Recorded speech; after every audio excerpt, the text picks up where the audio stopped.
느헤미야의 그 리더십은 특별합니다. 느헤미야처럼 이 시대는 많은 참 그렇게 살아가면 좋을 것 같다라는 마음이 듭니다. 여러분 느헤미야처럼 되지 않는다고 해서 우리가 하나님 앞에 뭐 부족하다나 뭐 연약하다나 그런 의미가 아니고, 여러분 느헤미야 속에서도 느헤미야만 혼자가 하는 것이 아니라 느헤미야를 돕는 사람들이 있었고 느헤미야가 함께하는 사람들이 있었고, 그런 것들을 보시면서 우리는 단지 모든 사람이 다 특별한 리더십을 가져야 된다기보다 누군가는 가질 수 있고 누군가는 그것을 따라갈 수 있는 자들이 늘 존재한다는 사실을 기억하시고, 교회는 그런 하나됨 속에서 특별히 머리 대신 예수 그리스도를 우리들이 따라감을 잊지 마시기를 바랍니다. 교회에 나가지 않고도 하나님과 관계를 유지할 수 있을까 하는 생각을 하는 사람들이 꽤 많다고 합니다. 대표적인 이유는 기대를 품고 교회에 나왔는데 금세 실망하기 때문이랍니다. 하지만 그런 생각은 성경적이지도 건강하지도 않은 것입니다. 그렇다고 해서 여러분 교회에 문제가 없다는 것도 말하고 싶지 않아요. 교회는 문제에 직면해 있습니다. 그것도 사실이지만 답이 없는 것도 아닙니다. 쉽지는 않겠지만 바꿀 능력이 결국에는 우리 안에 있기 때문입니다. 우리가 곧 누구죠? 교회이기 때문입니다. 결국엔 사람이 바꾸는 겁니다. 교회 공동체가 바꾸는 것입니다. 아버지가 개척교회 목사였고 전직 레슬링 선수이자 코치였던 짐 푸트먼은 교회는 팀이다라는 책에서 교회란 하나님의 팀이라고 했습니다. 하나님의 팀. 그러니까 이 팀이 하나님의 팀이라고 그랬잖아요. 그러니까 교회의 상대가 마귀라는 거예요. 그렇죠? 마귀예요. 그리고 세상은 경기장이에요. 여러분 우리 진짜 넓은 경기장 갖고 있죠. 그렇죠? 경기장이고 성도들은 선수이고 사역자는 코치라는 거죠. 하늘빛 교회를 생각해 봤습니다. 우리 중 대부분이 자신이 하는 일을 이전에 해본 적이 없었습니다. 저부터가 담임 목사직을 맡아본 적이 없었습니다. 처음입니다. 또는 우리 성도들은 목장 리더로서 사람들에게 필요한 보살핌을 제공하고 성경을 가르치고 나눠본 적이 없었어요. 삶을 나누고 그런 적이 없었어요. 스포츠로 보면 선수로 있지 않았는데 지금 코치가 세워지고 있어요. 그렇지만 하나님의 말씀에 순종해 목양하고 제자를 만들어가고 사역자를 양성해가고 다음 세대가 크리스찬 리더십을 지닐 수 있도록 하는 일에 우리는 기도하고 하나님이 원하시는 방법을 따라가야 합니다. 그래서 양적인 성장보다 교회의 본질을 놓치지 않는 것은 정말 중요합니다. 그랬더니 자연 성장도 해주셨어요. 생육하고 번성하고 또 다스리는 일이 굉장히 중요하다고 봅니다.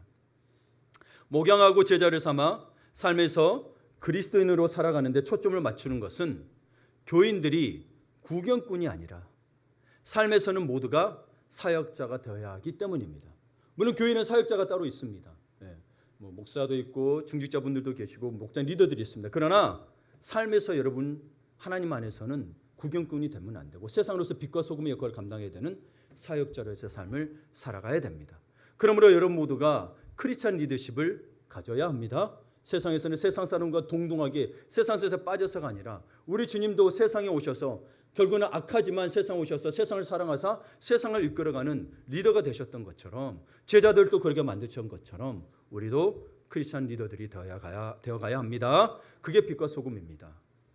특별히 여러분 또 어떤 글을 보다 보니까 요약본을 보게 됐어요. 온전히 본 건 아닌데 하버드 경영대학원의 조셉 바다라코라는 교수분이 계신데 이분이 책을 썼어요.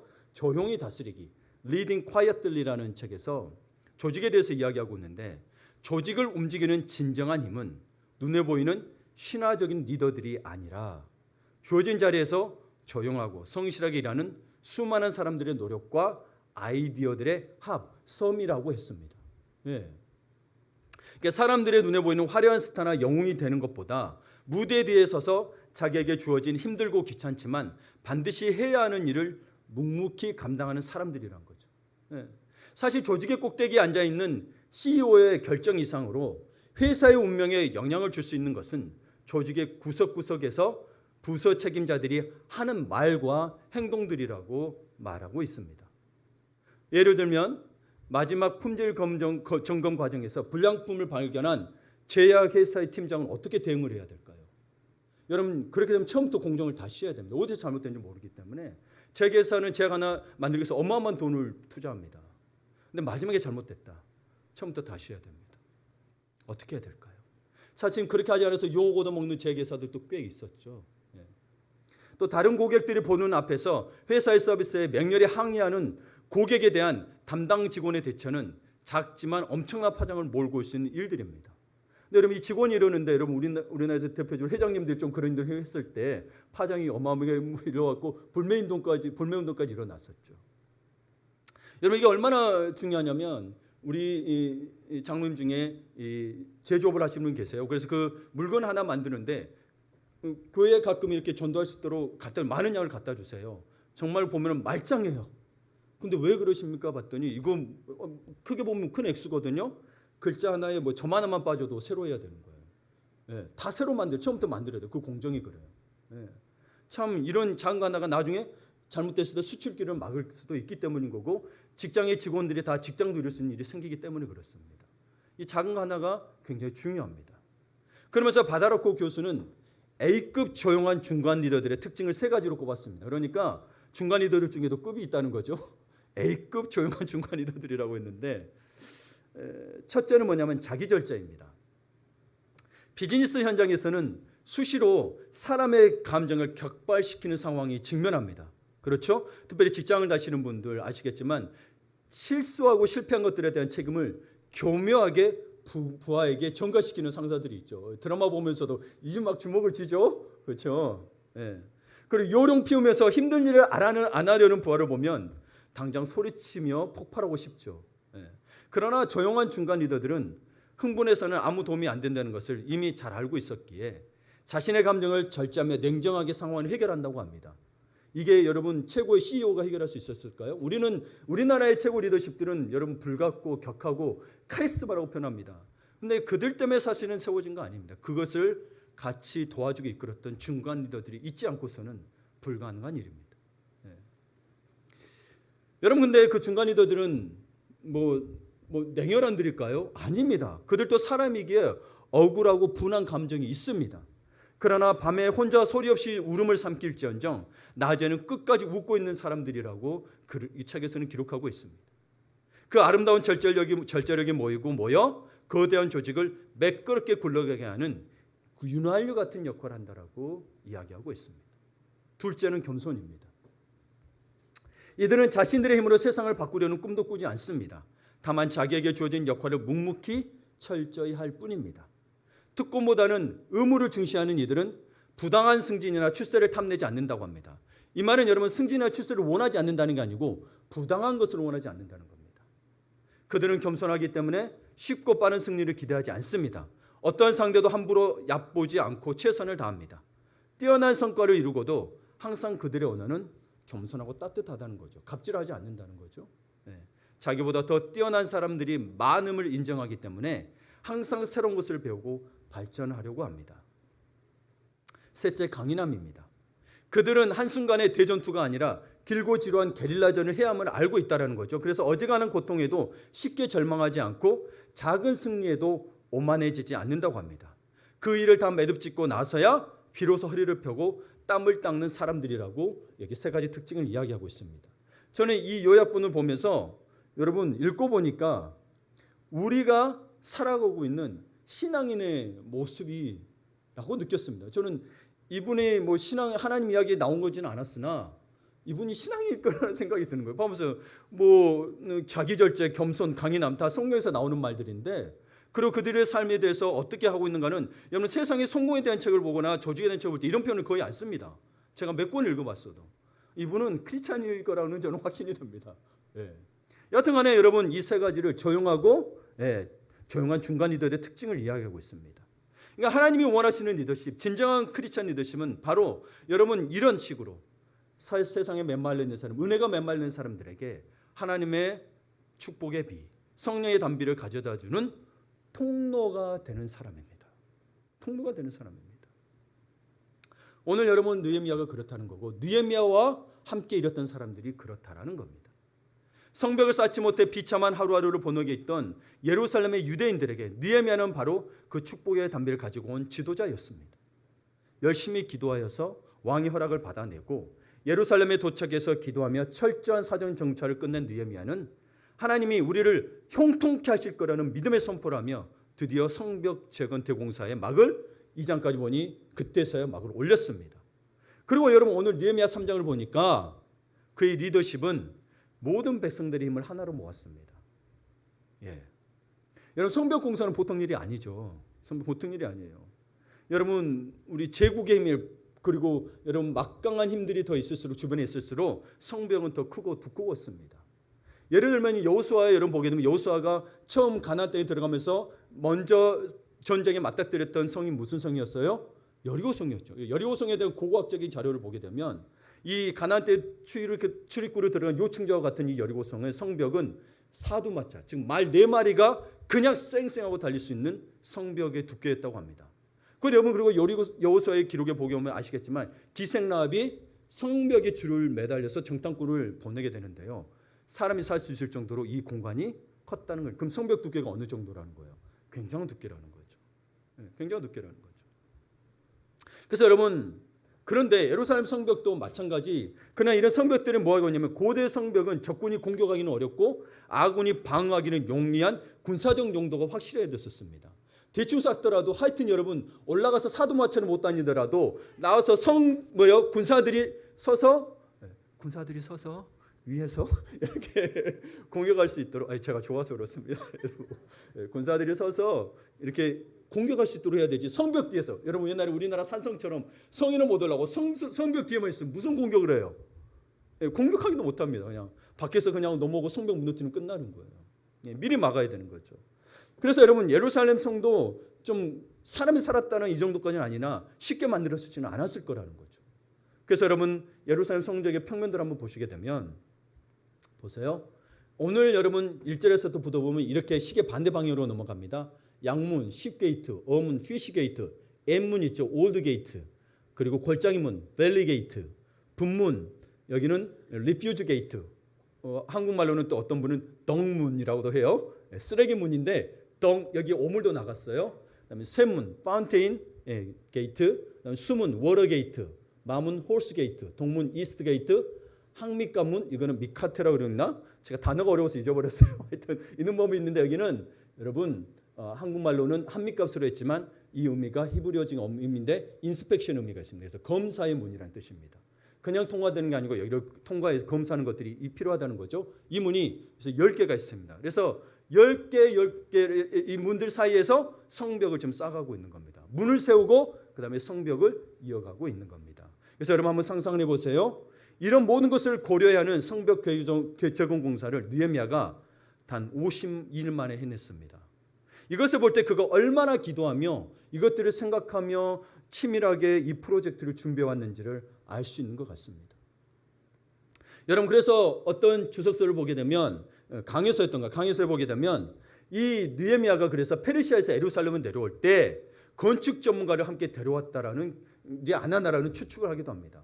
여러분 느헤미야가 건축 전문가는 아니잖아요. 술 맡은 관원이었잖아요. 근데 이것들을 성문을 하고 성벽을 쌓고 중수할 수 있었던 것들은 전문가가 없이는 사실 어려운 일이죠. 그것을 그리고 어떻게 나눠서 한다. 오늘 3장을 보게 되면 나눠서 했을 때 그가 분명히 건축 전문가가 이야기했을 거라는 것을 충분히 타당한 이야기입니다.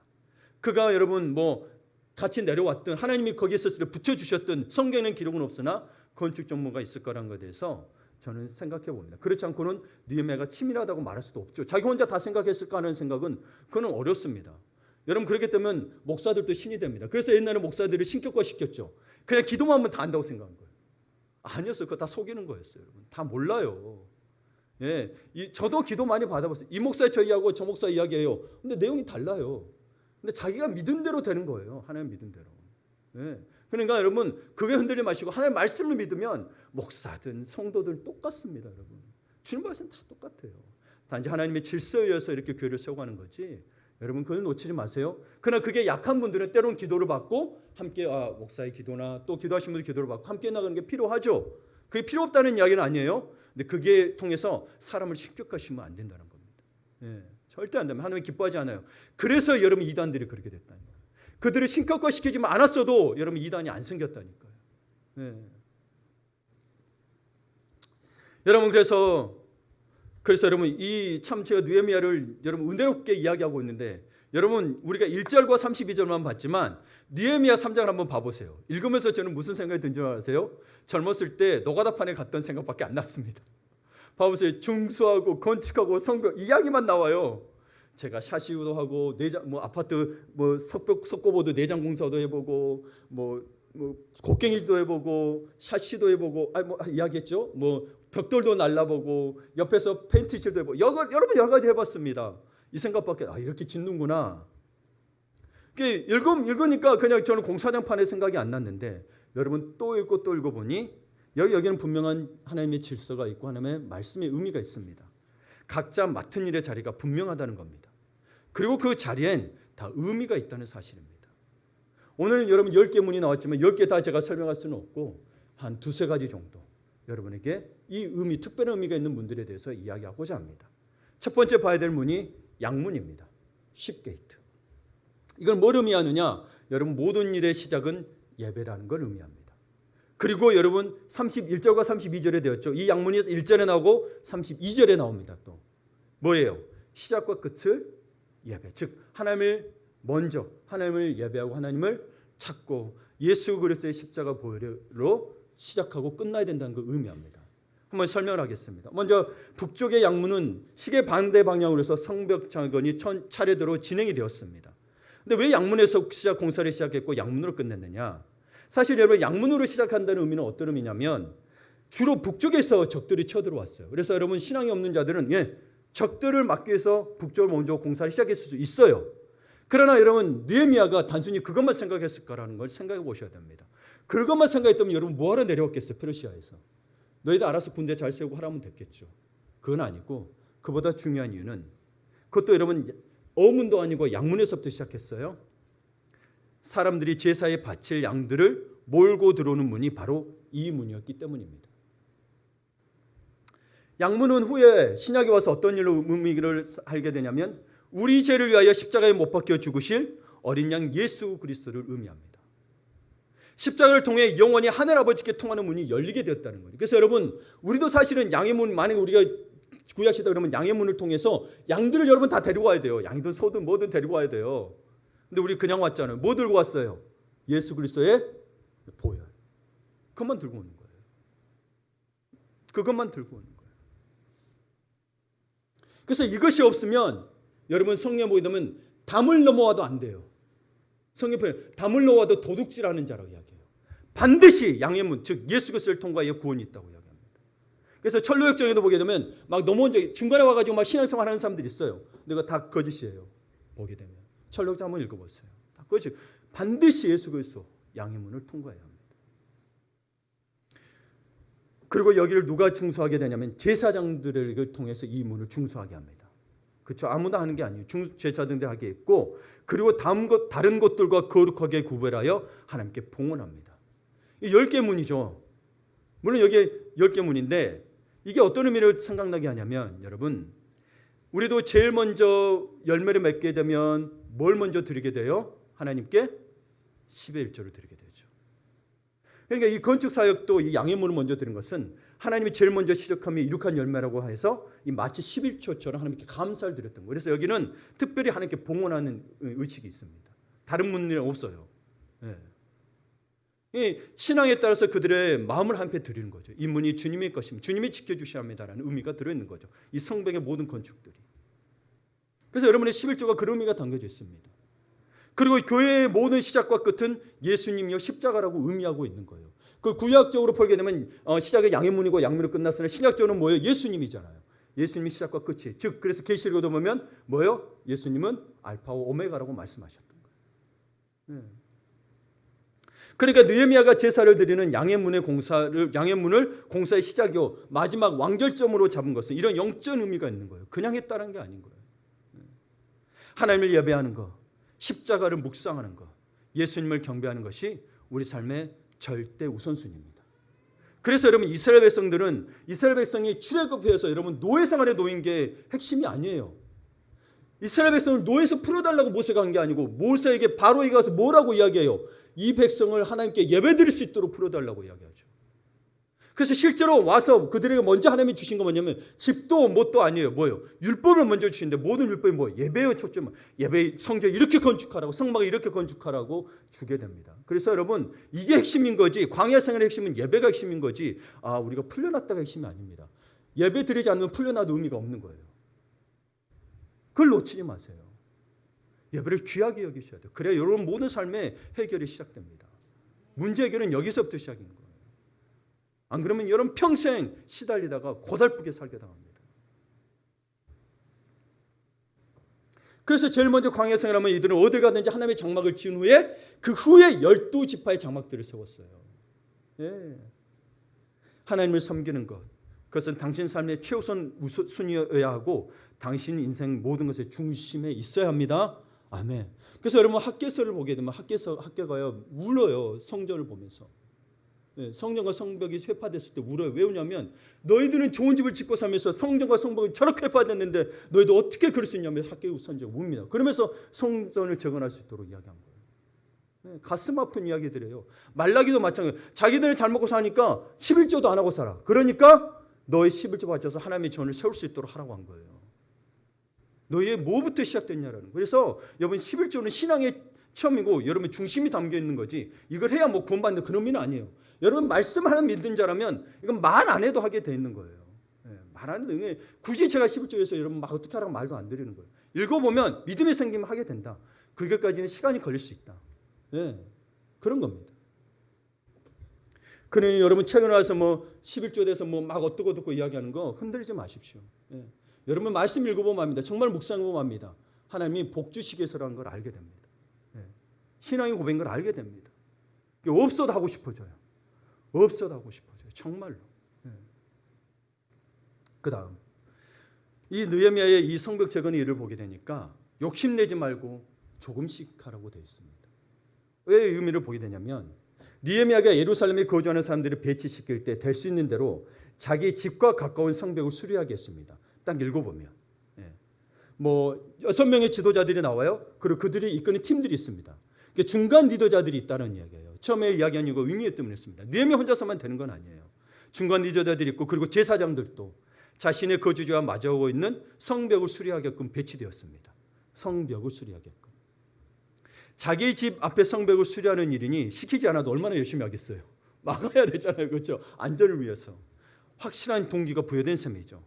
사실 여러분 이것은 뭐 확실한 동기도 부여가 되는 거지만 우리의 일의 순차적인 게 그렇다는 겁니다. 예수님도 승천하기 직전에 제자들에게 사도행전 1장에 이렇게 이야기합니다. 성령이 너희에게 임하면 권능을 받고 예루살렘과 유대와 점차적으로 예루살렘이 가장 가까워 유대와 그 유대 안에 예루살렘이 있어요. 사마리아와 땅 끝까지 이르러 내 증인이 되리라고 하셨습니다. 이게 가까운 곳, 여러분의 가까운 곳, 당장 속만 되면 할 수 있는 것부터 하나님의 일을 하기 시작하라는 거죠. 물론 여러분 멀리서부터 할 수 있어요. 저는 느헤미야를 통해서 여러분에게 적용 부분을 말씀드린 겁니다.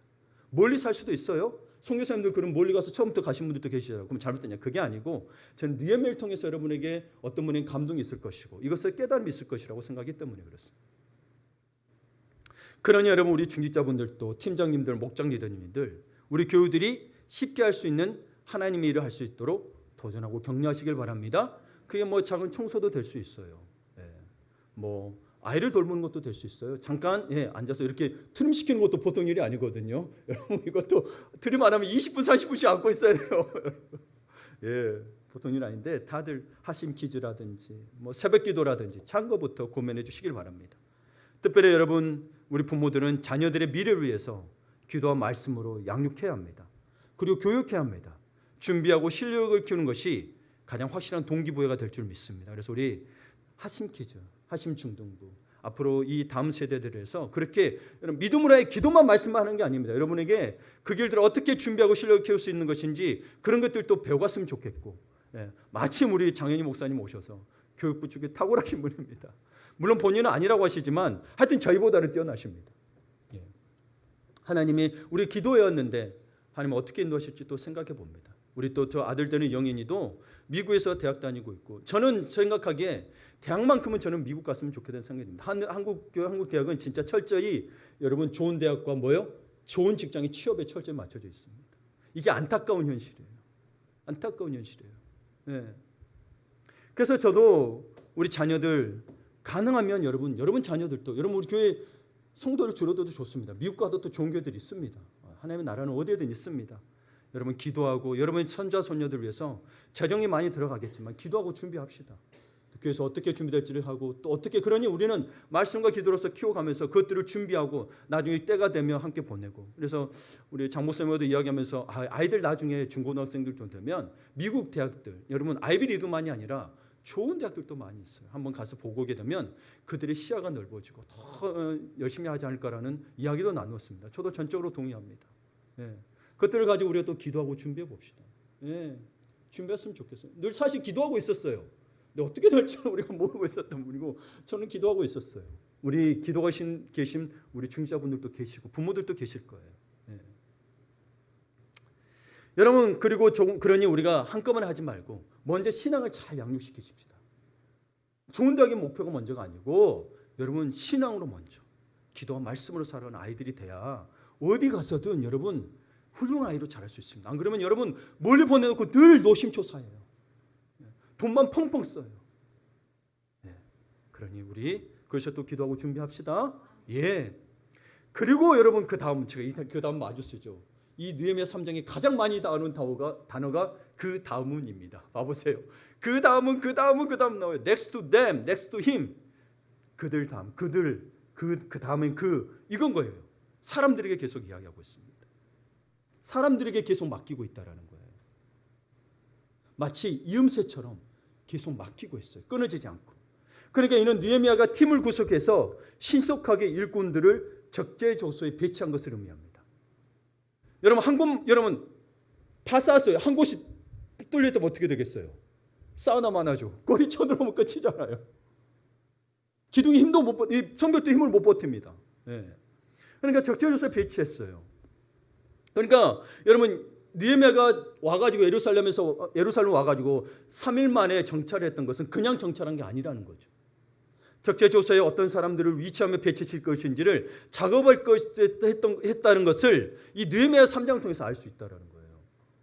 여기 여러분 심지어는 이렇게 뒤로 빼고 있는 사람 귀족들까지 여기에 이렇게 넣게 됩니다. 그러니까 그가 그냥 여러분 그랬다면 그 일이 50일 만에 끝날 수가 없었어요. 51일 만에 끝났거든요. 근데 여러분 성벽이 이 재건이 80년 동안 미뤄졌던 거고 에스라가 와서도 12년 동안 세우지 못했던 것을 51일 만에 했다는 것은 그가 여러분 와서 그냥 세우자 그래서 세웠겠어요? 아니란 이야기인 거예요. 네. 이게 정말 느헤미야 3장이 시사하는 바가 굉장히 큽니다. 지금 이 시대를 살아가는 우리에게 대충이 아니란 이야기입니다. 남들 하는 만큼의 정도가 아니란 이야기. 영화 타이타닉을 찍을 때 여러분 타이타닉 하면 저거 디카프리오 나온 영화밖에 생각 안 나죠. 사실 타이타닉 영화가 꽤 많습니다. 근데 이 짐 카메론이 만든 여러분 이 타이타닉이 떠오르는 이유는 거기에 있는 뒤에 여러분 배경이 있습니다. 이 세팅 작업만 2년이 걸렸대요. 타이타닉 찍기 위한 세트 작업만 2년이 걸렸대요. 그래서 가장 큰 이유가 2년 걸린 이유 중 하나가 뭐냐면 짐 카메론이 갑자기 멈추고 심의 잠수정을 타고 계속 침몰된 타이타닉을 보러 계속 바닷속에 들어갔대요. 그걸 27회 이상을 들어갔대요. 27회 이상을. 우리 한 대여섯 번 보면 다 안다 생각했죠. 자만하면 안 돼요. 짐 카메론은 유명한 감독입니다. 탁월한 감독이에요. 근데 그 사람도 뭐예요? 27번에 내려갔어요. 그러니까 여러분 그 장엄한 작품이 나오는 거고 저는 거기에서 인상 깊은 장면들이 있습니다. 마지막 그 침몰할 때 오케스트라가 연주한다든지 감동을 자아내요. 여러분 이것들 타이타닉을 굉장히 연구했기 때문에 그런 감동적인 장면 이야기가 연결된다고 봅니다. 그리고 물에 빠졌을 때 사람 도와주고 그리고 러브스토리 너무나도 좋아하는 이 장면만 기억하시죠. 저는 여러분 이렇게 보내고 죽은 장면이 기억납니다. 네. 이 장면이 아니라 그러니까 여러분 이걸 뭘 의미하냐면 여러분 믿지 않는 자들조차도 정말 대충 하는 게 아닌데 우리 믿는 사람들이 하나님 일을 하는 사람들이 믿습니다. 이렇게 외치면 이래야 맞죠. 믿음으로 해야 되는 게 맞아요. 근데 너무 믿습니다만 앞세우고 자신이 준비해야 할 준비를 하지 않으면 사고가 난다니까요. 네, 사고가 나요.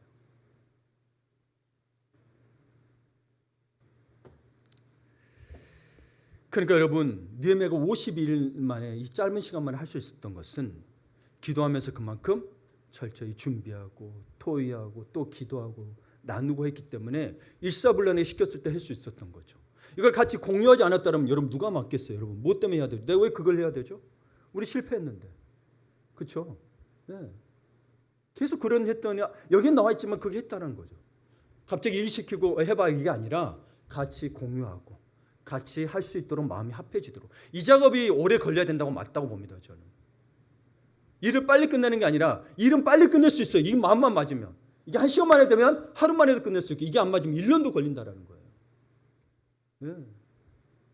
교회는 그 방향으로 나야 된다고 봅니다. 왜냐하면 하나님은 사람을 귀하게 생각하시기 때문입니다. 예. 저에게도 많은 귀감을 주는 부분이기도 합니다. 저도 어찌 보면 급하기 때문에 먼저 일부터 했던 경향들이 꽤 많았기 때문입니다. 근데 여러분 느헤미야만 그러냐 그게 아니고 예수님도 이 땅에서 3년 사역하셨는데 몇 년을 준비하세요?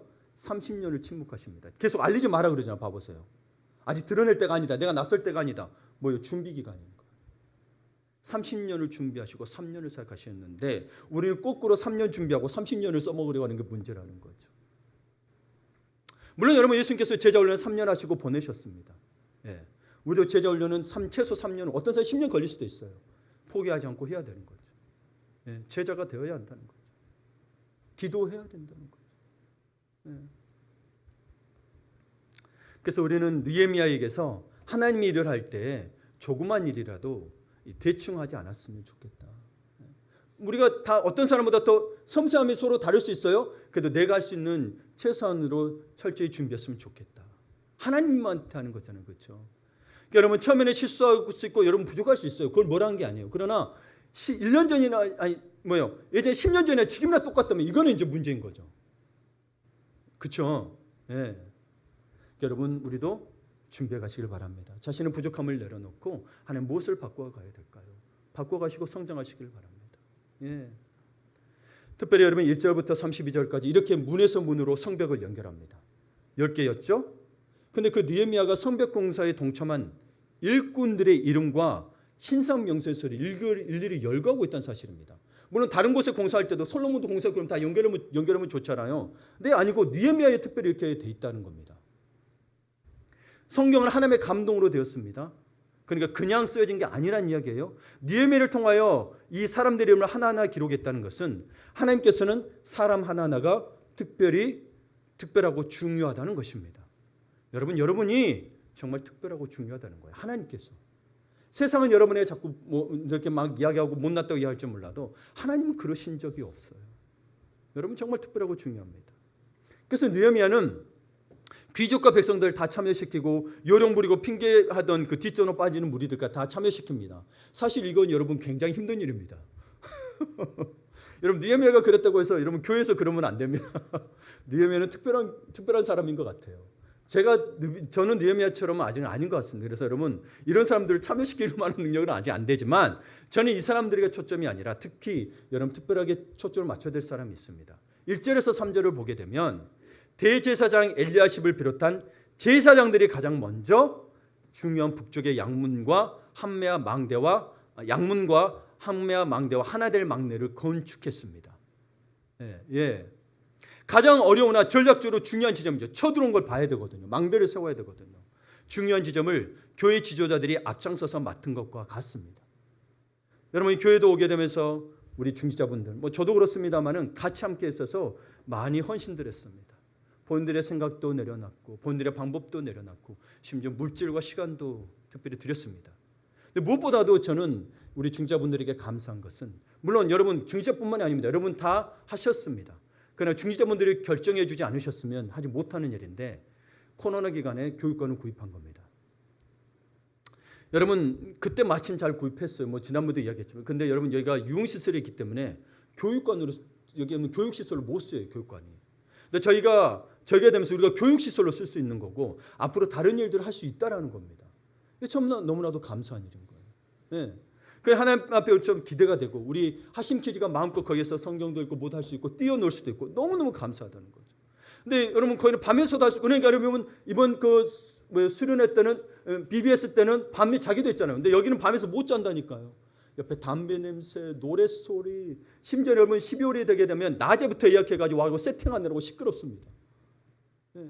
근데 저희가 너무 감사한 거예요. 앞으로 우리 다음 세대를 세워가기 위해서 너무너무 감사한 거예요. 예. 그래서 자기가 하기 싫거나 하기 힘든 일이면 남에게도 시키지 말라는 유명한 격언이 있습니다.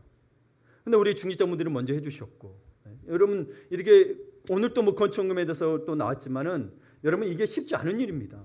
제가 여러분 건축금 하라는 이야기 딱 한 번 했어요. 제자교회 있을 때 그때 일이 오면서 한번 딱 이야기하고 알아서 하십시오 하고 그 다음에는 이야기도 안 했는데 알아서들 해주시니까 너무너무 감사하다는 거예요. 너무너무 감사하다는 거죠.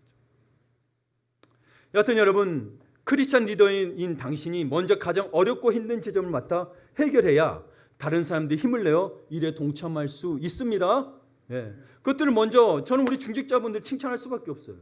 늘 하는 이야기지만 어디 장로님들이 여러분 차량 운행을 매주 하는데 없습니다. 제가 다녔던 교회도 한 번도 없습니다. 사장님들이에요. 직원들 부르시는 분들이에요. 근데 본인들이 차량 운행을 해요. 정말 귀한 일인 거예요. 그러면 정말 식사가 힘들어서 여러분 성도들 힘들고 자녀들 키우는 부모들이 힘들까 봐 식사 준비를 하지 말고 김밥이나 먹을까 했습니다. 김밥도 저는 감사하거든요. 근데 권사님들이 자기들이 하겠대요. 아니 성도들을 안 먹이고 자기들 마음이 안 불편하대요. 매주 맛있게 먹고 있습니다. 근데 저 아내가요 여름에 굉장히 더워요. 선풍기 한 대밖에 없어요. 여기 에어컨 틀었지만 여름 찬바람 들어가면 저기도 덥다고 닫고 해요. 누가 하겠습니까? 해주시니까 너무 감사한 거예요. 이 일을 하는 이유는 이야기를 하는 이유는 뭐냐면 10개의 문 중에 이런 분문이 있습니다. 분문. The Refuge Gate. 쓰레기 문 또는 덩문이라고 하는 곳인데 어물과 쓰레기를 흰농 골짜기로 갖다 버릴 때 통과하는 문이에요.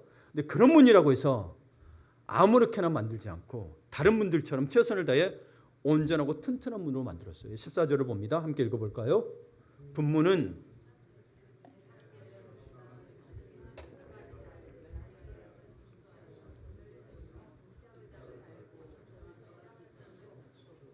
똑같이 대충 아이고 더러우니까 뭐 빗장도 안 쓰고 자물쇠도 안 할 게 아니라 똑같이 하나님의 일을 할 때도 남들의 이목에 집중되고 쉽게 드러나는 화려한 일을 하려는 사람은 많지만 이렇게 눈에 잘 띄지도 않고 더럽고 하찮아 보이는 일들을 하려는 사람은 적습니다. 특히 더운 날 전도로 나가는 거 쉽지 않습니다. 우리 전도팀들 참 대단합니다. 참 대단합니다. 그러니 여러분 말기와 같이 그런 일도 열심히 성실과 하려는 사람들이 있어 하나님을 기쁘시게 하고 사람들의 마음에 잔잔한 감동을 줍니다. 특히 저는 너무너무 감사합니다. 토요일에 저도 어쩌면 나가야 되는데 주일날 준비를 위해서 늘 마음만 있고 참 일상에서 하게 됩니다. 그래서 여러분 이번에 저도 제가 테니스 동호회 한다고 그랬잖아요. 그래서 야외 감독 이야기 그럼 우리 교회 차 쓰겠다고 내가 운전하겠다고 그래서 이때 여러분 좀 쌀도 가져가서 전도도 하려고 합니다. 차 잘 쓰겠습니다. 29일에 가니까 뭐 더 보내실 분 있으면 이야기하세요. 그래서 하여튼 여러분 어떻게든 이게 이분들 기분 안 상하고 전도할까가 늘 고민입니다. 그래서 한 분은 늘 이야기합니다. 주님이 좀 한 분이 있어요. 자기는 교회 좀 나오라니까 늘 자서 안 된대요. 그러면 설교 전할 때 잠이 안 놓을 때까지만 다니시라고 제가 이야기합니다. 계속 그 이야기 똑같이 이야기해요. 그러면 계속 똑같이 그분들 잠자서 안 돼요. 잠이 깰 때까지만 다니십시오.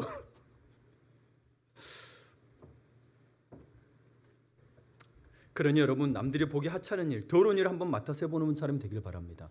정말 남들이 보지 않고 섬기는 마음으로. 저는 미국에 있을 때 여기 같이 있었던 분들도 계시지만 한인교회에서 제가 봉사인장이었어요. 봉사인장이 뭐냐? 점심 먹고 나면 쓰레기 봉투랑 다 치우고 거기 청소하는 일이었어요. 혼자 했어요. 근데 참 감사했어요. 정말 기쁨으로 했어요. 근데 그것들을 봐주셨나 봐요. 그래서 나중에 교수님 한 분은 저교로 써주시고 사람들이 그때 제 아내를 만나기 전이었거든요. 서로 누구 소개시켰는데 심지어 미국 시민권자 영주 미국 사람까지 소개시킨다 그랬었어요. 실제로. 근데 제가 다 거절했죠. 거절했어요. 제 아내 만나려고. 근데 하나님이 그렇게. 근데 여러분 할 때 내가 대충 해놓고 내가 그런 일 했는데 몰라줘. 그러면 안 돼요. 해놓고도 요거도 먹어요. 바닥에 여러분 국물이 떨어져 있으면 그것까지 다 닦고 깨끗이 하는 화장도 다 닦고 손에 냄새 나잖아요. 그런 거 다 했어요. 기쁨으로 했어요. 여러분 밀걸레도 닦을 때도 여러분 교회 청소한다 그러면 저는 발로 대충 안 합니다. 성전을 청소하는 거잖아요. 그러면 손으로 꾸정물이 안 나올 때까지 빻습니다. 꾸정물 나온다면 꾸정물이 다시 묻잖아요. 성전인데. 그런 마음으로 여러분 참 해보시고 하나님이 사람들한테 인정 그런 게 아니라 하나님이 이렇게 좋은 자리로 날려주시고 좋은 사람 만나게 해주시고 하시더라는 거예요. 사람들이 보고 있더라는 거죠. 그리고 여러분 여기에 성벽 건축을 하게 되면서 더 수고한 사람들이 있습니다. 자기 말에서 멀리 떨어진 곳까지 와서 최선을 다해 희생적으로 일한 사람들이 있습니다.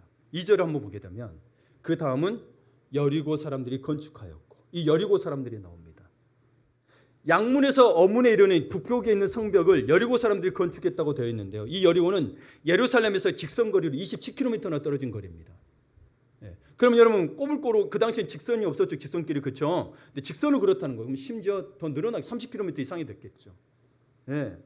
그 밖에 두고와 기브온, 미스바 등 상당히 먼 거리에 있는 도시들인데 여기에 사는 사람들이 예루살렘까지 와서 이 대공사에 힘을 모아준 것입니다. 여러분 참 이거 모르게 되면서 교회도 보면 대체적으로 멀리 사는 교인들이 더 시간을 잘 지켜서 오더라고요.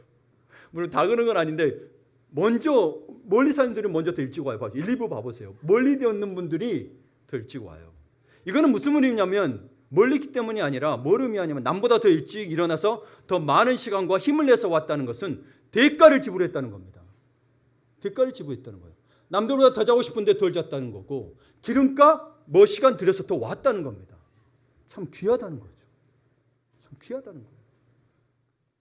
그러나 여러분 하나님의 일을 할 때 남보다 더한 대가를 치르면서도 묵묵히 일하는 아름다운 사람의 삶을 유지하시기를 축원합니다. 여러분 지금 다 그러고 계세요. 근데 유지하기가 쉽지 않다니까요. 남들이 안 알아주면 야 내가 그 정도 했는데 못 알아줘 이런다는 거예요. 그럴지라도 못 알아줄지라도 하나님 보시니까. 하나님 보시니까. 하나님 보시니까. 이 말씀을 마무리 짓습니다. 20절을 먼저 함께 읽어볼까요? 그 다음은 삿배 아들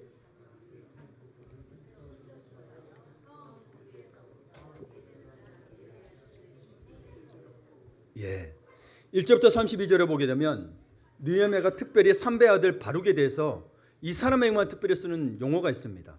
힘써라는 뜻입니다. 힘써 중수했다고 되어 있습니다.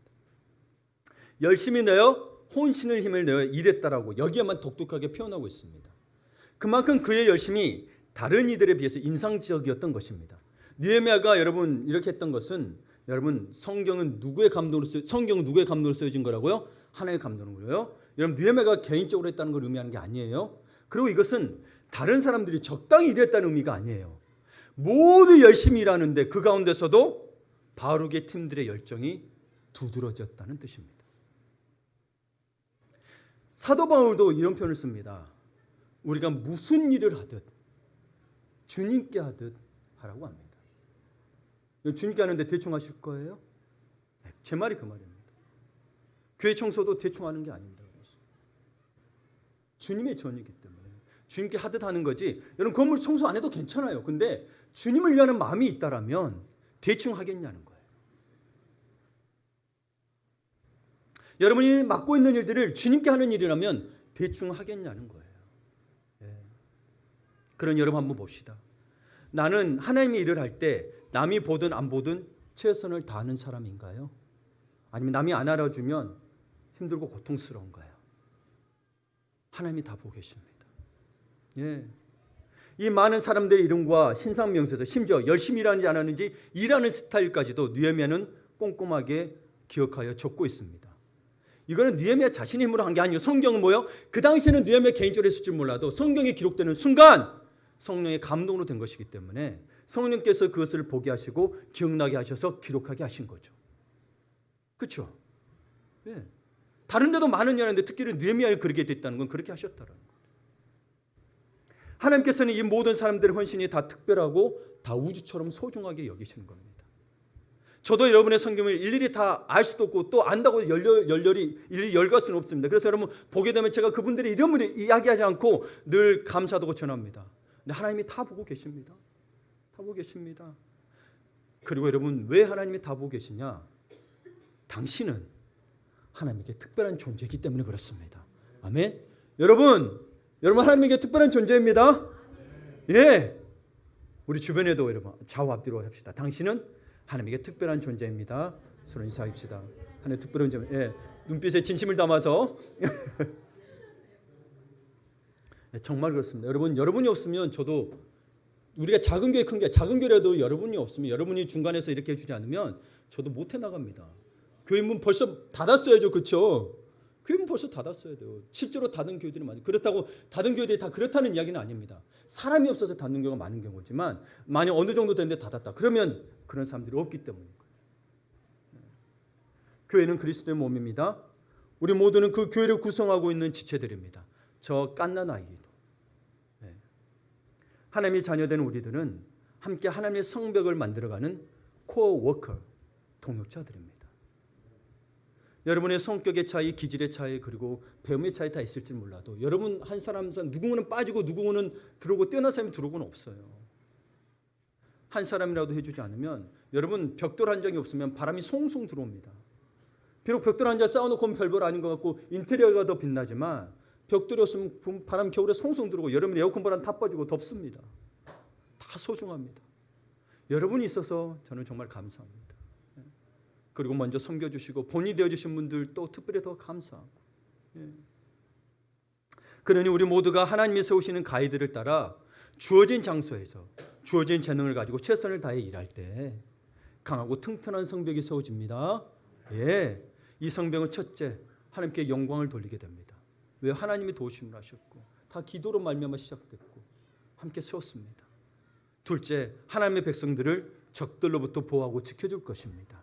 그러니 우리 모두 거룩한 팀워크를 이루어서 음부의 권세가 침범할 수 없는 하나님의 성벽, 반석과 같은 교회, 그리고 여러분의 반석과 같은 가정을 세워갑시다. 아멘. 아멘. 그러니 우리가 먼저 해야 될 것은 함께 기도하며 그것을 가지고 나가야 될 줄을 믿습니다.